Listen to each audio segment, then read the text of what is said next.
Mortal Engines. Does this movie produced by Steven Jackson live up to the hype? Let's talk about it. This film was actually not directed by Peter Jackson. It's directed by another guy who I'm pretty sure it's his first film ever directed in terms of feature-length film, so that's great. This film has a lot of actors and actresses that may or may not be known to you, depending on your background of TV and other movies. The person that most of us will know is Hugo Weaving, but everyone either phones it in or just goes too much over the top, or is just there. No one really sticks out, and no characters really stick out. You can summarize this film by just saying Lord Elrond is the person attacking a wall and blows it up. So it's like the Two Towers, but like backwards, with big ass engines. This movie does borrow a lot from other entertainment. There's a couple animes and movies that it takes from. It takes from BioShock Infinite, and just a lot of things that, yeah, you might say it's a stretch for some of them, but for the most part, that idea or concept has already been done somewhere, so nothing's really brought to the table. Part of that might be from this is based upon a book, and you can't really change the book's lore because then the people who like the book, and then you can't, you can't mess with it too much. But at the same time, it's like, I had six people come with me to this movie, and two of them fell asleep. No offense to them, it's just a boring film. I'm just pointing out that people did fall asleep, and that out of all of us, none of us liked the film. Usually when I bring friends and go with them, or just kind of like keeping an eye on the audience, there's always a couple people that do enjoy the film, no matter how bad it may or may not be. But this film, overall, everyone's just like, meh. It looks cool, and the first, 5-10 minutes is really cool, but then it just gets bogged down by an uninteresting plot and just things and items that happen. You're just like, why and how? It's kind of weird coming from the last movie I watched, which is Spider-Man Into the Spider-Verse, one of my favorite films of the year and a 10 out of 10, to this, which, man, I might give it like a 4 out of 10, a 3 out of 10. It's rough.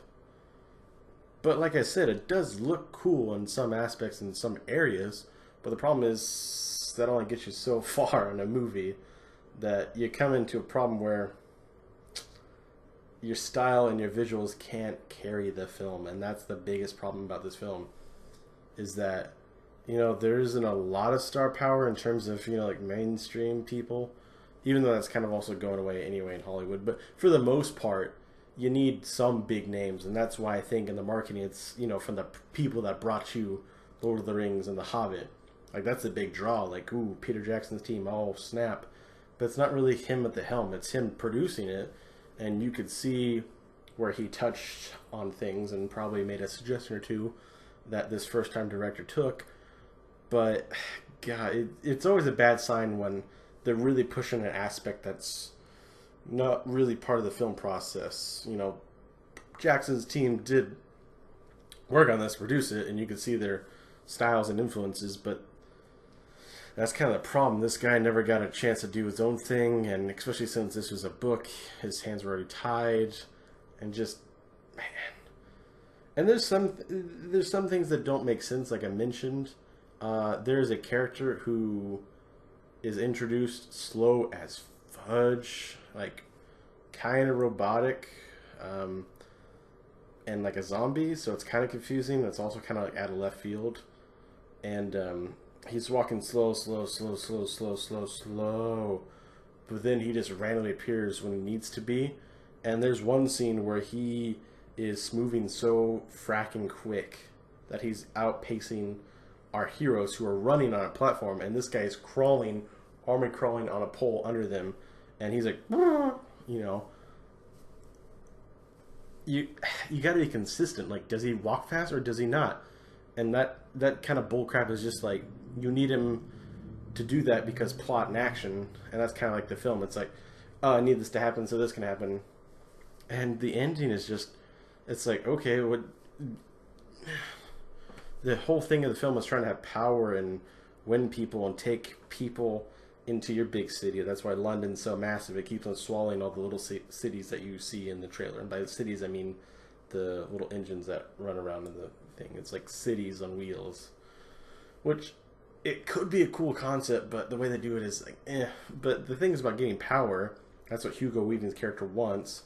But the problem is that the most prosperous group of people is one that's not moving, that's just chilling. And Hugo Weaving wants to take them out and bring them into London. But they're kind of proving that London's stupid, isn't it? London's this big old city that's like a predator almost, in a sense of these cities on wheels engines, the mortal engines. But if the end game is to have ultimate power and like a really going society, like a well-oiled machine, pun intended, then wouldn't you want to copy this place or just take it over and not blow it to hell? But his plan is not blow it to hell, then take it over and take them into your city. But that's just so stupid. At that point, you've already, it's hard to talk about it in a positive way because there's not a lot of positive things to talk about. God, it's just a lot of things are predictable. Deaths are predictable, and other deaths are just. I was hating this character, now all of a sudden I'm supposed to feel this for this character, and it's just. This film is definitely going to be in my tried or maybe worst films of the year, which is pretty rough, but man, I would not go see this film again at all. Even if it comes on Netflix and someone's like, oh man, I haven't watched this, you want to come over and watch it? I'd be like, nope.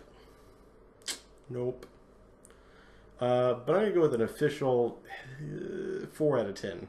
And really that 4 is coming from sweet visuals and at the core, what could have been a really cool idea, or maybe like a really extended TV series, and or like a cool anime, honestly. But you ruined it by this convoluted movie and just too many moving pieces, and you focus on the visuals too much more than the character building and the world building and stuff like that.